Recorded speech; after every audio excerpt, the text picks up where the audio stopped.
मजबूती के साथ सारे मुद्दे उठाए हैं और आप देखिए स्टेटों में कितना बढ़िया, जब से राहुल जी अध्यक्ष बने हम मध्य प्रदेश, राजस्थान, छत्तीसगढ़ सारी स्टेट हम जीते हैं। जो NDA 30, UPA 19, others 0। NDA 30, UPA 19, others 0। फिलहाल ये फिगर हमें मिल रहा है। राज्यों के भी यहाँ पर रुझान सामने आने शुरू हो गए हैं। देखिए कर्नाटक में बीजेपी 7 सीट पर इस वक्त आगे चल रही है।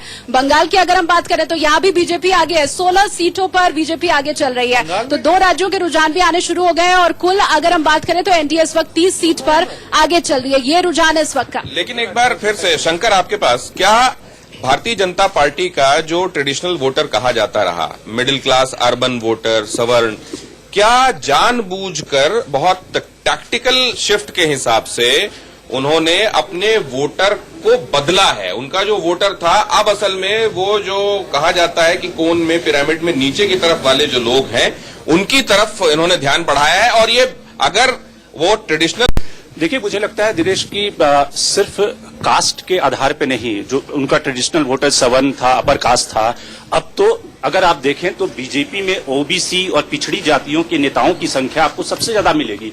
बिहार की अगर बात करें तो बिहार से अगर भूमिहार कास्ट के जो वहां की एक काफी प्रोमिनेंट जाति है और लालू प्रसाद के पूरे रिजीम के खिलाफ उसने आंदोलन किया, लड़ाई लड़ी, वहां से आपको खोजने पर मुश्किल से 2 या 3 नेता मिलेंगे, बड़े नेता बीजेपी में।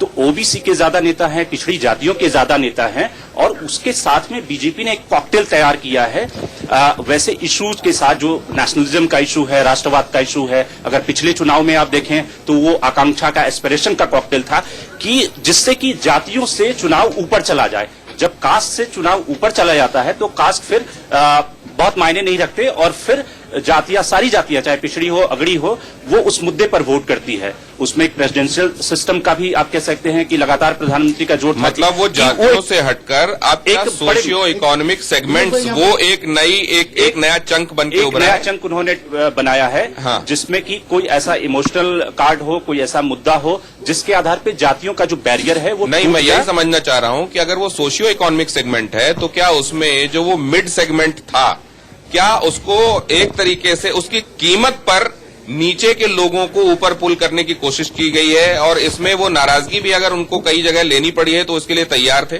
बिल्कुल बिल्कुल, और इसके लिए लगातार कोशिश की गई। आपने देखा कि अमित शाह ने, जो बीजेपी अध्यक्ष हैं, उन्होंने अलग अलग जो ओबीसी की जातियां, जो पिछड़ी जातियां हैं, उसके लिए अलग अलग सम्मेलन किए। 40-20-4 ये फिगर भी आप एक बार देख लीजिए। शंकर और सतीश कुछ जोड़ना चाह रहे हैं इसमें? हाँ, उसमें दिनेश भाई इस बार माइक अपने मुंह के करीब ले जाए। 5 सालों में जो परिवर्तन हुए उसमें एक परिवर्तन ये हुआ है कि कास्ट, जैसा कि उन्होंने कहा कि कास्ट से हटकर एक क्लास के रूप में कन्वर्ट किया है। और बिहार, उत्तर प्रदेश, तमाम राज्यों में जो अपर कास्ट के लोग अत्यंत गरीब थे और जो दलित अत्यंत गरीब थे, उन लोग समर्ज कर एक नया इकोनॉमिक कम्युनिटी बना। दिनेश जी, मैं कुछ जोड़ना चाहूंगा इसमें। मोदी के पक्ष में जो काम लेफ्ट को करना चाहिए था, लेफ्ट की शुरुआती मार्क्सवाद की थ्योरेटिकल अंडरस्टैंडिंग इसी पर है, वो चीजें मार्क्सवाद धीरे धीरे जातियों में जकड़ गया और मोदी ने अब जिस तरीके से भी हुआ वो सफल होता हुआ दिखाई दे रहा है। इसमें मेरा मानना इसमें दिनेश जी ये है कि जो पिछले 5 साल के अंदर जो राजनीतिक डिस्कोर्स इन्होंने तैयार किया है, इन्होंने कास्ट की राजनीति को, इन्होंने बहुसंख्यकवाद की राजनीति इन्होंने बना दिया है। मेरे हिसाब से ये बहुसंख्यकवाद की राजनीति अब चल पड़ी है, जिसके अंदर कास्ट फैक्टर टूट रहे हैं, जातिवाद टूट रहा है। ऐसी ऐसी जातियां जो किसी न किसी की बपोती जो लोग मानते थे कुछ राजनीतिक पार्टियां अपनी, इसको कैसा मानते हैं आप? मैं देखिए ऐसा है, ये इसको आप दोनों दृष्टिकोण से देख सकते हैं। पहला दृष्टिकोण ये है कि आज तक इस देश के अंदर अल्पसंख्यकवाद की राजनीति होती आई है और उसी राजनीति ने, देखिए भारत के अंदर वसुधैव कुटुंबकम तो चल सकता है, लेकिन एक वर्ग का तुष्टीकरण, वो उससे जनता आज ही जा चुकी है। हाँ, तो ये बात तो वो कह रहे हैं कि हम justice to all and we will appease to none जी। लेकिन अनुज अत्रे साहब को जोड़ रहे हैं इसमें। देखिए, अभी बात चल रही थी कैपिटलिस्ट की, तो मैं इसमें ये कहना चाहूंगा कि ये सरकार ने निश्चित तौर पे इस चीज को बहुत बड़ा गैप बढ़ा दिया है। जो अमीर हैं उनको बहुत ज्यादा अमीर कर दिया है और जो मिडिल क्लास और जो गरीब हैं उनको बहुत ज्यादा गरीब हो गया है। ये सरकार की इन 5 सालों की ये देन है। और अभी शाइना एनसी जी जो बात कर रही थी गुजरात के 2 गौरव, अनुज अत्रे साहब, खेतों में काम करने के लिए अभी उस तरीके से मजदूर आपको नहीं मिलेंगे। अगर आप वहां जो पहले लोग अपने घरों में काम करने के लिए लोगों को बुला के ले आते थे, आजकल लोग नहीं मिल रहे हैं। देखिए, आप कह रहे हैं गरीब और गरीब हो गया। मैं थोड़ा ऐड करना चाहूंगा, इसमें वो भी ऐड करना चाहूंगा। हमें ये भी ध्यान करना पड़ेगा, जो मनरेगा, जो यूपीए सरकार की बहुत बड़ी देन थी, जिसका अच्छा, मोदी जी वो मनरेगा की वजह से नहीं, सुनिए मेरी बात। लेकिन मनरेगा का हालात आज की डेट में क्या हो गया कि 3-3, 4-4 महीने से मनरेगा मजदूर को ये सरकार तनख्वाह नहीं दे रही है। कहा सुन लिया आपने, ये कहा सुन लिया, ये गलत तथ्य मत करिए। अगर बीजेपी 350 ये देखिए गलत हमारे साथ कुछ नए मेहमान भी जुड़ गए हैं इस चर्चा में। पहले उनका परिचय, पोद्दार साहब हमारे साथ कुछ नए मेहमान हैं। शालिनी जी, हमारे साथ इस वक्त योगेश तालान है, प्रदेश अध्यक्ष है किसान मोर्चा कांग्रेस के। इसके अलावा देश रतन निगम जी हैं, पॉलिटिकल एनालिस्ट हमारे साथ जुड़े हुए, और सुरजीत दास गुप्ता जी भी हैं, एडिटर सिर्फ न्यूज के। ये 3 खास मेहमान हमारे साथ इस वक्त जुड़ गए हैं। और जैसा अभी किसानों को लेकर और मनरेगा को लेकर बात हो रही थी, तो क्या आप बात करना चाहेंगे? किसान मोर्चा इस बारे में क्या सोच रखता है? देखिए, इस पीरियड में किसानों की हालत बद से बदतर हो गई है। इस पीरियड में किसानों की हालत बद से बदतर हुई है? जी बिल्कुल, ऑफ कोर्स, इसमें कहीं कोई शक नहीं है। और कहीं पर भी जाकर ये चीजें देखी भी जा सकती हैं, ये कोई जुमला नहीं है। किसानों की स्थिति सिर्फ एक ही सेक्टर में नहीं, चाहे उसकी फसल का जो मूल्य है उसमें ले लीजिए, या उसको जो इलेक्ट्रिसिटी प्रोवाइड की जा रही है उसकी कॉस्ट देख लीजिए, इसके अलावा जो इंफ्रास्ट्रक्चर किसान को मिलना चाहिए उसकी तरफ देख लीजिए। नहीं तो ये तो सरकार बोल रही है कि हमने सवाल आपको एग्जाम्पल देता हूँ। क्या हम बाहर से जुड़े हुए मेहमानों का रुख कर सकते हैं? स्वाति सिंह हमारे साथ जुड़ी हुई हैं। स्वाति जी, किसानों को लेकर बहुत कुछ अच्छा नहीं हुआ इस सरकार में, ऐसा किसान मोर्चा से जुड़े हुए जो हमारे मेहमान हैं वो आरोप लगा रहे हैं। आपका कहना क्या है, आपका मानना क्या है?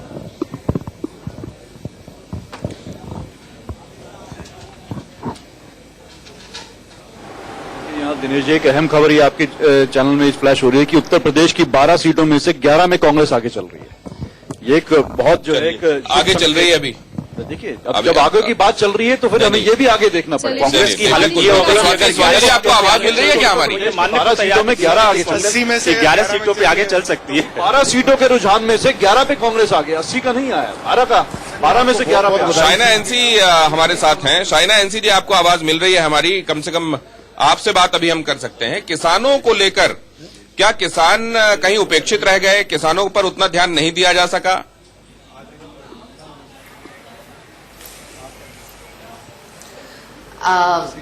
मैं आपको 2-3 चीज कहना चाहती हूँ किसानों को लेके। पिछले शासनकाल में हमने सिर्फ देखा कि फ्रीबी, सब्सिडी, सॉप्स, अभी इससे कोई पर्याय नहीं मिलता है लॉन्ग टर्म मेजर्स में। तो भी हमने देखा है कि संवेदनशीलता के साथ बहुत सारे प्रदेश, हमारे महाराष्ट्र हो, उत्तर प्रदेश हो, उन्होंने कर्ज माफी दी है, मुआवजा दिया है। लेकिन लॉन्ग टर्म सॉल्यूशंस क्या है? Cash rich crop, better irrigation, solar pumps, insurance schemes, pension scheme senior citizen farmers के लिए।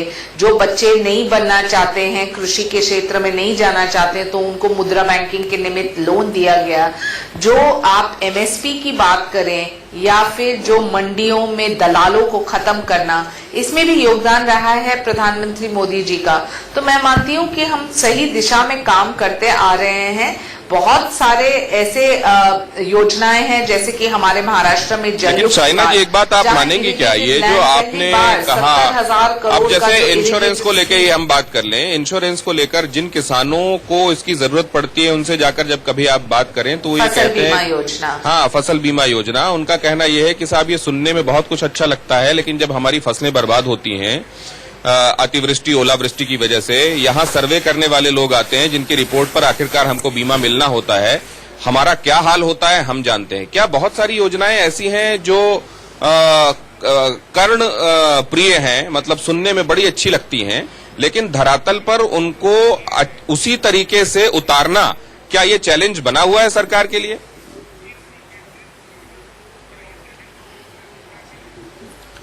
देखिए, चैलेंजेस तो बहुत सारे हैं, लेकिन आप एक उदाहरण के तौर पे महाराष्ट्र में जो हमने किया, जलयुक्त शिवार क्या है, हमने सिंचाई जो वो किया है पूरे प्रदेश में, वहां 19,000 जगह पे हमने ये सक्रिय रूप से किया है, ताकि इररिस्पेक्टिव ऑफ क्लाइमेटिक कंडीशंस अभी मनीष हमारे साथ, क्योंकि मनीष महाराष्ट्र को फसल को कोई बहुत अच्छे से जानते हैं। उनका कहना यह है कि जो ये जो आप जिस योजना का जिक्र कर रही हैं, वहां बूंद बूंद पानी के लाले पड़े हुए हैं। ये योजना भी सुनने में अच्छी योजना है, लेकिन ये भी धरातल में उतर गई हो और लोगों को इसका फायदा मिल रहा हो, ऐसा नहीं है शाइना जी?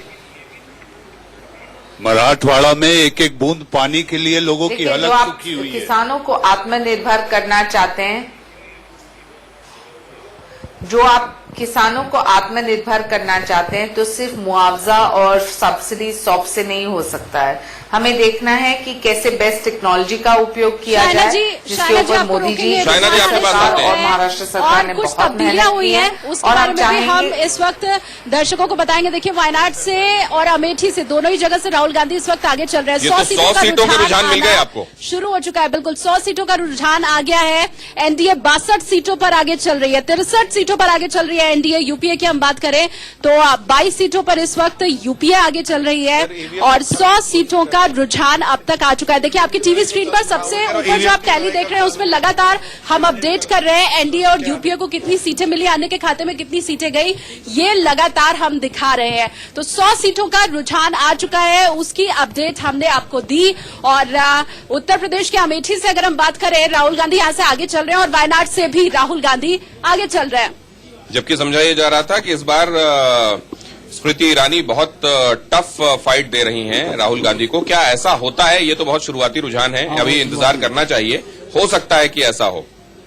108 सीटों के देखिए रुझान आ गए। पल पल ये जो स्थिति है, ये जो तस्वीर है, ये बदल रही है। एनडीए 70 सीटों पर आगे चल रही है। तो बड़ी खबर इस वक्त की हम आपको बता रहे हैं। देखिए, पल पल ये बदलती हुई जो तस्वीर है, ये भी हम आपको दिखा रहे हैं। 108 सीटों के रुझान आ चुके हैं अब तक, और एनडीए को इसमें बढ़त मिली हुई है। 72 सीटों पर एनडीए इस वक्त आगे चल रही है। तो अमेठी की क्या स्थिति रहने वाली है? क्या स्मृति ईरानी कड़ी टक्कर दे रही है या फिर नहीं दे रही है? मेहमान हमारे साथ लगातार जुड़े हुए हैं, और स्वाति जी क्या अभी भी हमारे साथ जुड़ी हुई है? क्या रुख कर लेते हैं स्वाति जी का। स्वाति जी, देखिए, उत्तर प्रदेश की अगर हम बात करें तो अभी तो कांटे की टक्कर दिखाई दे रही है। कांग्रेस भी कुछ सीटों पर आगे चल रही है। जो रुझान आ रहे हैं, किस तरह की स्थिति उत्तर प्रदेश में आप देख रही है? और खास करके अमेठी की यहाँ पर हम बात करना चाहेंगे। राहुल गांधी फिलहाल तो आगे जाते हुए दिखाई दे रहे हैं।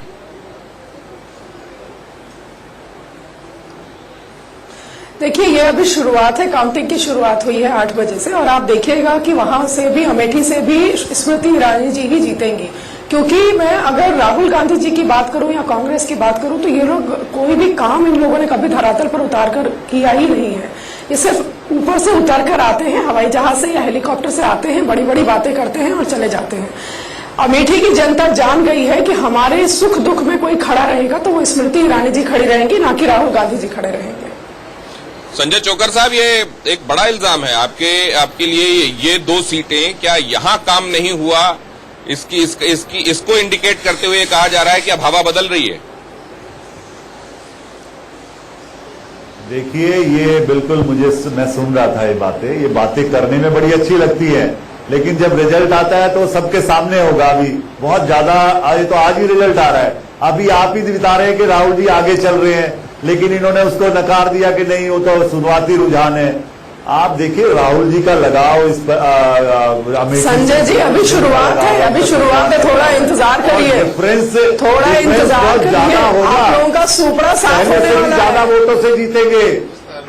चलिए, वोटों का अंतर और ज्यादा होगा, लेकिन निरंजन पोद्दार साहब कह रहे हैं कि उनके पास किसानों के संदर्भ में कुछ कहने के लिए बहुत खास है। ऐसा है दिनेश जी, देश का बहुत बड़ा भूभाग ऐसा है जहां पे आजकल क्या सिस्टम हो गया है कि जो वास्तविक जो किसान, जो लैंडलॉर्ड है, वो किसानी नहीं कर रहा है। वहां पे एक मजदूर वर्ग जो है, वो बटाई के ऊपर वहां किसानी करता है। तो जो भी सरकार की योजनाएं होती हैं, चाहे वो बीमा योजना है, चाहे कोई भी योजना है, वो जो है लैंडलॉर्ड को मिलती है।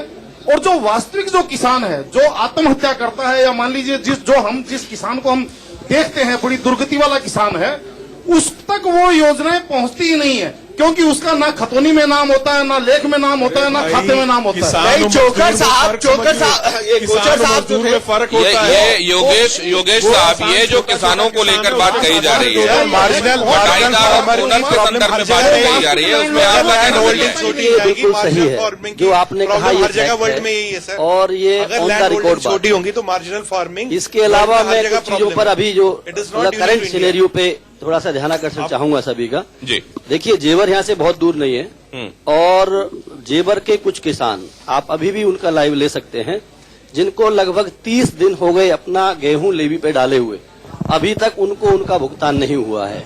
ये है किसान की समस्या। कैश क्रॉप उनको आज तक अभी तक दी ही नहीं गई है, सिर्फ बातें की जाती हैं। किसी भी सेक्टर की आप बात करें, देखिए जो निर्धारित मूल्य डिसाइड किया गया उससे कम मूल्य पे जो बिचौलिए हैं, जो ठेकेदार हैं, वो किसानों से उसकी फसल ले जा रहे हैं। अभी गेहूं 1700 रुपए क्विंटल में गांव से परचेज किया जा रहा है, जबकि 1840 रुपए का सरकारी रेट है। तो किसान का शोषण कहां पर नहीं हो रहा है, बताइए आप किसी भी। अच्छा, मैं एक सवाल पूछता हूं आपसे। बुरा लगेगा क्योंकि कांग्रेस के उनको भी बुरा लगा था। क्या ये सच नहीं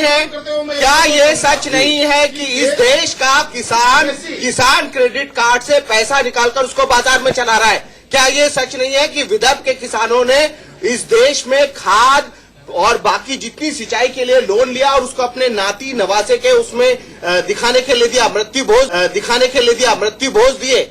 आप कहाँ की बात कर रहे हैं? बहुत दूर है। आपको किसान की बात नहीं बता रहा हूँ। नहीं, ये बात ठीक है। ये बात नहीं, कहाँ पर ऐसे लोग एक सच्चाई, एक किसान क्रेडिट कार्ड की सच्चाई जान ली। एक शतक पूरा हो गया, किसान को लूटा जा रहा है। के हिसाब से एनडीए ने किसान को ये कहा शतक गया मार दिया है। एनडीए अभी 98 पर आ गया, लेकिन अभी आप देख रहे थे 100 पर था। रुझानों के हिसाब से एनडीए ने सेंचुरी मार दी है, यूपीए 25 पर है और अदर्स 20 पर आगे चल रहे हैं। 20 पर अदर्स आगे चल रहे हैं, यूपीए से जुड़े हुए कैंडिडेट्स 25 पर, और एनडीए का कुनबा शतक ऑलमोस्ट मार रहा है, 98 पर है। और अभी तो कुछ देर पहले जो रुझान हमें मिल रहे थे उसके हिसाब से 100 सीटों पर वो आगे चल रहे थे। बात को आगे बढ़ाते हैं। निरंजन पोद्दार साहब एक एक करके बात करेंगे तो सुनाई देगा। आते हैं निमेश जी, एक मिनट। मैं तालान साहब की बात में एक चीज में मैं इनका समर्थन करूंगा कि हिंदुस्तान के अंदर, पूरी दुनिया के अंदर हर आदमी को अपनी पैदावार का, अपने उत्पादन का हर वर्ग में, हर क्षेत्र में मूल्य डिसाइड करने का उसके पास अधिकार होता है। किसान एक ऐसा वर्ग है जिसकी पैदावार का मूल्य कोई दूसरा डिसाइड करता है। इस चीज के अंदर मेरे को ये चीज अतिशयोक्ति लगती है। अजय साहब इसमें कुछ जोड़ना चाह रहे हैं? अजय शुक्ला जी। मैं इस बात से इत्तेफाक रखता हूं। मैं एक छोटा सा उदाहरण निजी देता हूं।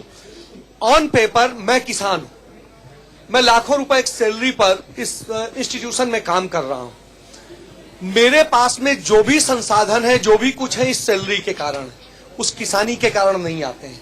इसलिए जो हमारे खेत हैं उन पे जो काम कर रहा है वो गांव का जो छोटा बिल्कुल अदना सा किसान होता है, जिसके पास भूमिहीन किसान होता है, वो किसान काम कर रहा होता है और जो सरकार की योजना का लाभ होता है उसे नहीं मिलता, हमारे खाते में आता है। कहने का ये छोटे और सीमांत और किसान जो हैं उनको फायदा नहीं मिल रहा है, और ये जो भी पॉलिसीज बनाई जा रही हैं, बड़े किसान या नाम के किसान उसको अपने हिसाब से भुनाने में लगे हुए हैं। अभी आपने देखा मनोज तिवारी चरणामृत ले रहे हैं, शायद सत्यनारायण भगवान की कथा इस वक्त वहां चल रही है, और अपनी जीत की कामना करते हुए कई कैंडिडेट्स आपको नजर आ रहे हैं, हवन पूजन चल रहा है, और कम से कम एनडीए के लोगों की तो लग रहा है भगवान सुन रहे हैं। भारतीय जनता पार्टी 112 पर, उनके साथी जो हैं वो आगे चलते हुए नजर आ रहे हैं। भारतीय जनता पार्टी सिर्फ अगर आप देखें तो 112 पर, असल में हम अब आपको अलायंस के हिसाब से भी स्थितियां बताने में लग गए हैं। एनडीए 112, यूपीए 37, अदर्स 19, और इसमें किसका कितना इंडिविजुअल फिगर है? भारतीय जनता पार्टी का, कांग्रेस का। यूपीए में कांग्रेस 36, जेएमएम 0, और ये एनडीए के हिसाब से आपको अभी आंकड़े नजर आएंगे। बिल्कुल, और अब जब देखिए पूजा पाठ हो ही रहा है, एक और तस्वीर हम दिखा रहे हैं। पहले हमने मनोज तिवारी की तस्वीर दिखाई थी, अब एक दूसरी तस्वीर दिखा रहे हैं। तो यानी बीजेपी के इस वक्त भगवान सबसे ज्यादा सुन रहे हैं, और बीजेपी दफ्तर से इस वक्त हमारे साथ ठाकुर की तस्वीर लगी हुई है नरेंद्र मोदी के साहब के साथ में। नरेंद्र मोदी साहब माफ करें ना करें, लेकिन उनकी तस्वीर प्रज्ञा ठाकुर अपनी तस्वीर के बगल में रख रही हैं। बिल्कुल। और यतेंद्र हमारे साथ इस वक्त जुड़े हुए हैं, तो उनका भी हम रुख कर लेते हैं। यतेंद्र, बताएं, भगवान इस वक्त बीजेपी की सुन रहे हैं, वहां खेमे में आपको किस तरह की खुशी दिखाई दे रही है? क्या पूजा पाठ वहां भी चल रहा है या फिर आश्वस्त है जीत को लेकर के लोग?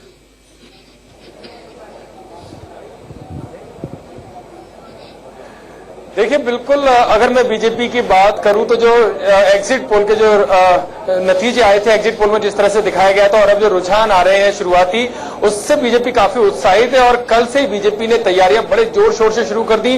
पूरे बीजेपी ऑफिस में खाने के साथ साथ करीबन 800 किलो से ज्यादा लड्डू बनवाए जा रहे हैं। सभी कार्यकर्ताओं को मैसेज भेजा गया है कि जैसे ही जीत की तस्दीक हो जाए तमाम कार्यकर्ता बीजेपी ऑफिस पहुंच जाए। और केवल दिल्ली नहीं, आसपास के दिल्ली के आसपास के जितने भी राज्य हैं, जैसे पश्चिमी उत्तर प्रदेश, हरियाणा, राजस्थान से जो जिले चिपके हुए हैं दिल्ली से, और इसके अलावा उत्तराखंड तक के लोग यहाँ पर बुलाए गए हैं। साफ साफ तौर पर मुख्यमंत्री और प्रदेश अध्यक्षों को मैसेज दिया गया है कि जीत की जैसे ही निश्चित जीत हो उसके बाद सभी कैडर, जो खासकर कैडर है बीजेपी का, वो दिल्ली बीजेपी मुख्यालय पहुंचे। वहां पर जश्न की तैयारियां बीजेपी के द्वारा अभी से ही शुरू कर दी गई, क्योंकि बीजेपी काफी आश्वस्त है अपनी जीत को लेकर और जिस तरह के रुझान आ रहे हैं वो पूरी तरह से साफ तौर पर दिखाई दे रहा है। मैं आपको जो आप पूजा पाठ की बात कर रहे थे वो भी मैं आपको बता देता हूं कि बीजेपी ऑफिस के बाहर पूजा पाठ भी शुरू हुआ। जो पंडित जी थे वो वहां पर पहुंचे। हमारी सहयोगी गीतम श्रीवास्तव ने उनसे बातचीत भी की और उनका साफ तौर पर यही कहना था कि जो रुझान है वो जीत की तरफ आगे बढ़े, वो पूरी तरह से निश्चित तौर पर हो, इसके लिए भगवान से पूजा पाठ की जा रही है, हवन वगैरह किया जा रहा है और बीजेपी इसी हिसाब से जो कॉन्फिडेंट नजर आ रही है। मेरे साथ बीजेपी के प्रवक्ता जफर इस्लाम भी है, मैं उनसे बात कर लेता हूं। जफर साहब, जिस तरह से रुझान आ रहे हैं, क्या लगता है कि जीत आपकी होगी, एक बार फिर से मोदी सरकार आएगी? देखिए, इनिशियल रुझान है, बिल्कुल साफ दिख रहा है आपके स्क्रीन पे, मैं देख रहा हूँ 121 पे एनडीए आगे है और यूपीए बहुत पीछे चल रही है। ये मानता हूं कि बहुत शुरुआती रुझान है, लेकिन फिर भी एक दिशा दिख रही है और जो दिशा एग्जिट पोल में दिखी है उसी दिशा को यहाँ पर भी अभी तक के जो समीकरण उसमें आज ये दिख रहा है। रुझान केवल है अभी, लेकिन कई बार ऐसा होता है रुझान कुछ और होते हैं और जो परिणाम आते हैं स्थिति पलट जाती है। और ऐसे में आप लोगों ने तैयारी कर ली है, तो एक आरोप ये भी लग रहा है कि आपको पहले से ही पता है और ईवीएम को लेकर जो आरोप लगा रहा है विपक्ष, वो कहीं सही साबित न हो। देखिए, ईवीएम का जहां तक बात है, ईवीएम के बारे में सिर्फ वो अटकलें लगाते हैं इसलिए कि उनके पास कोई और ऑप्शन नहीं है, कोई विकल्प नहीं है ठेकरा फोड़ने का, इसलिए वो करते हैं। हकीकत तो यह है कि उनको इलेक्शन कमीशन ने बुलाया भी था, चुनौती दी थी, लेकिन चुनौती को स्वीकार नहीं किया, तो उससे साफ समझ में आता है कि उनके पास कोई और विकल्प नहीं इसके अलावा। इसलिए कि देश की जनता ने जो पूरे तौर से प्रधानमंत्री के साथ उनका हाथ बटाया है, उनका हाथ मजबूत किया और उनके साथ ये इलेक्शन जो है देश की जनता ने लड़ा है, न कि भारतीय जनता पार्टी ने। स्वयं प्रधानमंत्री ने कहा कि पूरी जनता जो है, हमें जनता का जो विश्वास प्राप्त हो और जनता ही ये इलेक्शन लड़ रही है। लेकिन जो तैयारियां आप लोग कर रहे हैं, क्या लगता नहीं कि जरूरत से ज्यादा पहले से ही आप कॉन्फिडेंट हो गए हैं और इतना अति आत्मविश्वास कभी कभी ज्यादा ठीक नहीं रहता है? नहीं, देखिए, बाकी पार्टियों के बारे में नहीं कह सकता हूं, लेकिन भारतीय जनता पार्टी का जहां तक सवाल है, हमारा अपना फीडबैक मैकेनिज्म है। जो भी एग्जिट पोल आता रहे, लेकिन हम जो हमारे पास आंकड़े रहते हैं, आपका फीडबैक या ईवीएम का कुछ? नहीं, हमारे जो पन्ना प्रमुख के द्वारा जो हमारी फीडबैक आती है वो हर बूथ से आती है। बूथ लेवल पे अगर किसी एक पार्टी ने काम किया तो भारतीय जनता पार्टी ने काम किया, और पूरे हर पॉलिटिकल पार्टी इस बात को जानती है और सराहती भी है कि बूथ लेवल पे अगर कोई काम करता है तो भारतीय जनता पार्टी का कार्यकर्ता काम करता है, जो कमिटेड वर्कर होता है काम करता है, और उसके फीडबैक के बेसिस पे हम कह सकते हैं कि हम 300 का आंकड़ा पार करेंगे। और जो 300 की बात कर रहे हो जफर साहब, लेकिन अभी एक वीडियो आया है जम्मू से, जहां कठुआ से आपके प्रत्याशी हैं डॉक्टर जितेंद्र सिंह, केंद्रीय मंत्री हैं, वो पत्रकारों को धक्का देते हुए नजर आ रहे हैं कि हार की हताशा है, पहले से पता चल गया। देखिए, ये मैं तो देखा नहीं वो कोई वीडियो, हार की कोई हताशा हो ही नहीं सकती है। आप तो बाकी लोगों से पूछे, यहाँ तो जीत का जश्न है। आप यहाँ खड़े हैं हेडक्वार्टर में, मैं भी खड़ा हूँ, रुझान भी सामने आपको दिख रहा है। थोड़ी देर में दो तीन घंटे में फेस्टिविटी का माहौल होगा और जश्न का माहौल होगा और हम सब जश्न मनाएंगे। लेकिन ये अभी मैं इसलिए कह रहा हूँ कि अभी इनिशियल रुझान है, आगे अभी देखिए जिस तरह का रुझान है उस वैसे आखिर के नतीजे भी इसी तरह तब्दील होंगे, ये पूरी मुझे उम्मीद है। धन्यवाद। ये जफर साहब, आप सुन रहे थे जफर इस्लाम साहब ने सहरी कर ली होगी और